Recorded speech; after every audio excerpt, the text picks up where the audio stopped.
Hi friends, എന്തുണ്ട്? സുഖമാണോ എല്ലാവർക്കും? എന്തെല്ലാം വിശേഷങ്ങൾ? എല്ലാവരും വീട്ടിൽ സുഖമായിരിക്കുന്നോ? ഇന്ന് ഞാനിവിടെ വന്നിട്ടുള്ളത് ഒരേ ഒരു മാവ് മതി നമുക്ക് 3 തരം പലഹാരങ്ങൾ ഉണ്ടാക്കാം. നല്ല സോഫ്റ്റായ അപ്പം, നെയ്റോസ്റ്റ്, ഇഡ്ഡലി ഇതൊക്കെ നമുക്ക് ഒരൊറ്റ മാവ് കൊണ്ട് തന്നെ തയ്യാറാക്കാൻ പറ്റും. നമുക്കിനി ഇതെങ്ങനെ ഉണ്ടാക്കാമെന്ന് നോക്കാം. അതിന് ഞാൻ ഈ കപ്പിന് 2.5 കപ്പ് പച്ചരിയാണ് എടുത്തിട്ടുള്ളത്. ഈ 1 കപ്പ് ഉഴുന്ന് പരിപ്പ് എടുത്തിട്ടുണ്ട്. ഇനി നമുക്ക് അരി നന്നായിട്ട് വാഷ് ചെയ്തിട്ട് കുതിർക്കാൻ വെക്കാം. നല്ല പച്ചരി ആയിരിക്കണം നമ്മൾ എടുക്കുന്നത്. നമ്മൾ ഇഡ്ഡലി റൈസ് കിട്ടുകയാണെങ്കിൽ അതാണ് ഏറ്റവും നല്ലത്. ഇപ്പോൾ ഇതാ നമ്മുടെ അരിയൊക്കെ 5 മണിക്കൂർ ഞാൻ കുതിർത്ത് വെച്ചിട്ടുണ്ടായിരുന്നു. നമ്മൾ അരിയും ഉഴുന്നും ഒക്കെ നന്നായിട്ട് കുതിർന്ന് വന്നിട്ടുണ്ട്. ഇനി ഞാൻ ഈ കപ്പിന് 1/2 കപ്പ് ചോറാണ് എടുത്തിട്ടുള്ളത്. ഇനി നമുക്കിതൊരു മിക്സിൻ്റെ ജാറിലേക്ക് കുറച്ച് ചോറും അരിയും ഇട്ടിട്ട് നന്നായിട്ട് നല്ല പേസ്റ്റ് രൂപത്തിൽ നമുക്ക് അരച്ചെടുക്കാം. ഇതിപ്പോൾ നന്നായിട്ട് അരിഞ്ഞു വന്നിട്ടുണ്ട്. ഇനി നമുക്കൊരു ഇതുപോലൊരു കാസ്ട്രോളിലേക്കാണ് ഞാൻ മാവ് ഒഴിച്ചു വെക്കുന്നത്. ഇനി നമുക്ക് ഇതേപോലെ തന്നെ ബാക്കിയുള്ള അരി അരച്ചു വെക്കാം.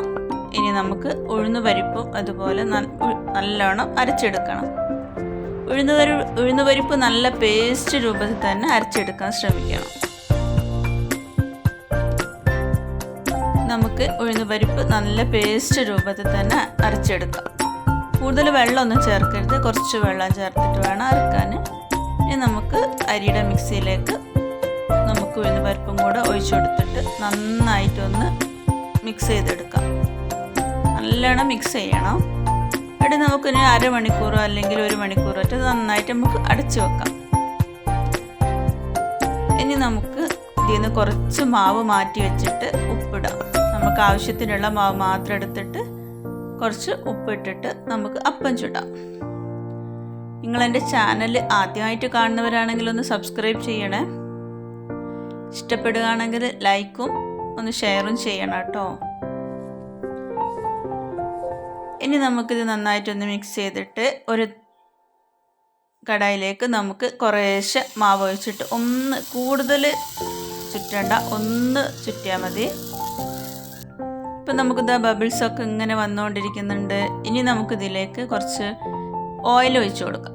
ഓയിലോ അല്ലെങ്കിൽ നെയ്യോ എന്ത് വേണമെങ്കിലും ഒഴിക്കാം. വെളിച്ചെണ്ണനെക്കാട്ടി നല്ലത് ഓയിലാണ്. ഇനി നമുക്കൊരു 2 മിനിറ്റ് ഒന്ന് അടച്ചു വെച്ച് വേവിക്കാം. ഇതാ നമ്മുടെ ദോശ നന്നായിട്ട് വെന്ത് വന്നിട്ടുണ്ട്. നമുക്കൊന്നൊന്ന് മറിച്ചിട്ട് കൊടുക്കാം. 1 മിനിറ്റ് മറിച്ചിട്ട് വേവിച്ചതിന് ശേഷം നമ്മുടെ അപ്പം റെഡിയാവും. ഇതാ നമ്മുടെ അപ്പം റെഡിയായി വന്നിട്ടുണ്ട്. ഇനി നമുക്കൊരു പാത്രത്തിലേക്ക് മാറ്റാം. ഇതുപോലെ എല്ലാ ദോശയും നമുക്ക് ചുട്ടെടുക്കാം. ഇതാണ്ടോ നല്ല സോഫ്റ്റായ നല്ലൊരു അപ്പം നമുക്ക് കിട്ടിയിട്ടുണ്ട്. ഇനി ബാക്കി വരുന്ന മാവ് നമുക്ക് നന്നായിട്ട് അടച്ചു വെച്ചിട്ട്, രാത്രിയാണ് അരച്ചു വെച്ചത്, ഇത് രാവിലേക്ക് നന്നായിട്ടൊന്ന് പൊങ്ങി വന്നിട്ടുണ്ട്. നല്ല സ്മൂത്തായി വന്നിട്ടുണ്ട്.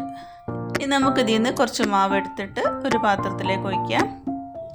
ഞാൻ ഫുൾ മാവ് ആവശ്യത്തിനുള്ള മാവ് മാത്രം എടുക്കല്, ബാക്കി മാവ് ഞാൻ ഫ്രിഡ്ജിലേക്ക് എടുത്ത് വെക്കുക ചെയ്യാറ്.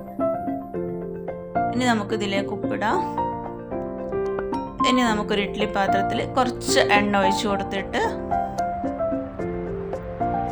നമുക്കിതിലേക്ക് മാവ് ഒഴിക്കാം.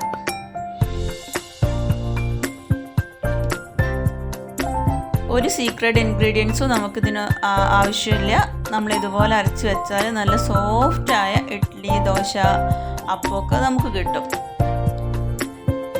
ഇത് നമ്മുടെ ഇഡ്ഡലി നന്നായിട്ടൊന്ന് വെന്ത് വന്നിട്ടുണ്ട്. നമുക്ക് പെട്ടെന്ന് തന്നെ ഇഡ്ഡലി തട്ടുന്ന് മാറ്റണം എന്നുണ്ടെങ്കിൽ കുറച്ച് വെള്ളം കൊടുത്താൽ മതി. അല്ലെങ്കിൽ നമുക്കൊന്ന് കുറച്ച് മാറ്റി വെച്ചിട്ട് ഒന്ന് തണിഞ്ഞതിന് ശേഷം ഇഡ്ഡലി തട്ടിൽ നിന്നും ഇഡ്ഡലി മാറ്റാവുന്നതാണ്. അപ്പോൾ പെട്ടെന്ന് തന്നെ നമുക്കത് കിട്ടും. ഇതുപോലെ ഒട്ടി പിടിക്കാതെ തന്നെ നമുക്ക് പെട്ടെന്ന് തന്നെ ഇഡ്ഡലി തട്ടിൽ നിന്നും ഇഡ്ഡലി കിട്ടുന്നു. അപ്പോൾ കണ്ടില്ലെങ്കിൽ നല്ല പൊങ്ങി വന്നിട്ടുണ്ട്. നല്ല സോഫ്റ്റായിട്ട് ഇഡ്ഡലി കിട്ടിയത്. ഇനി നമുക്ക് വേണ്ടത് എന്താണ്? നെയ്റോസ്റ്റ് ഉണ്ടാക്കാം, അല്ലെങ്കിൽ മസാല ദോശ ആക്കാം. മസാല ഞാൻ തയ്യാറാക്കാത്തതുകൊണ്ട് ഞാൻ നെയ്റോസ്റ്റാണ് ഉണ്ടാക്കുന്നത്. നമുക്ക് കുറച്ച് മാവ് ഒരു പാത്രം ഒഴിച്ചിട്ട് നന്നായിട്ട് നമുക്കിതൊന്ന് ചുറ്റിയെടുക്കാം. ഇങ്ങനെ എത്ര വലിപ്പം വേണമെങ്കിലും നമുക്ക് ചുറ്റാവുന്നതാണ്. ഇതിൻ്റെ മേലേക്ക് നമുക്ക് ഇതുപോലെ തന്നെ കുറച്ച് നെയ്യോ ഓയിലോ നമുക്ക് ഒഴിച്ചു കൊടുക്കാം. നമ്മൾ തവയിൽ ഒഴിക്കരുത്, അപ്പോൾ നമുക്കത് പരത്താൻ പ്രയാസമായിരിക്കും. അപ്പോൾ മേലെ ഒഴിച്ചു കൊടുക്കുമ്പോൾ അത് പെട്ടെന്ന് തന്നെ നമുക്ക് കിട്ടുന്നതാണ്. ഇത് വേണ്ട, നല്ല മൊരിഞ്ഞ നെയ്റോസ്റ്റ് നമുക്ക് കിട്ടിയത്. മസാല ഉണ്ടെങ്കിൽ മസാല നമുക്ക് നടുവിൽ വെച്ചിട്ട് മസാല ദോശയാക്കാവുന്നതാണ്. നിങ്ങൾക്കെല്ലാവർക്കും എൻ്റെ ചാനൽ ഇഷ്ടപ്പെട്ടെന്ന് വിചാരിക്കുന്നു. Thank you for watching.